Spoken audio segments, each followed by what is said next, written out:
Hello, आज आपण बोलणार आहोत व्हर्च्युअल ऑटिझमबद्दल.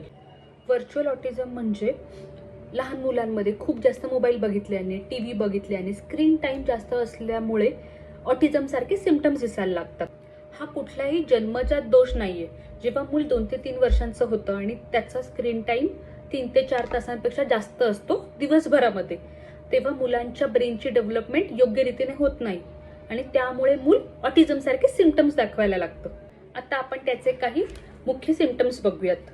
आय कॉन्टॅक्ट नसणं, रिस्पॉन्स टू नेम नसणं, खूप चिडचिड करणं, खूप हट्टी असणं, एकटं खेळायला आवडणं, आई वडिलांबरोबर खेळण्यामध्ये रस नसणं, मोबाईल काढून घेतल्यावर किंवा स्क्रीन बंद केल्यानंतर खूप रडणं, चिडचिड करणं हे आपल्याला दिसतं. आता हे सगळे सिम्पटम्स दिसत आहेत, तर पालक काय करू शकतात?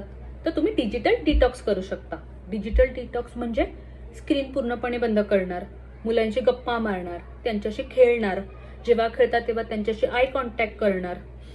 तुम्ही पारंपरिक खेळ खेळा, जेवताना आणि झोपताना मोबाईल देणार नाही.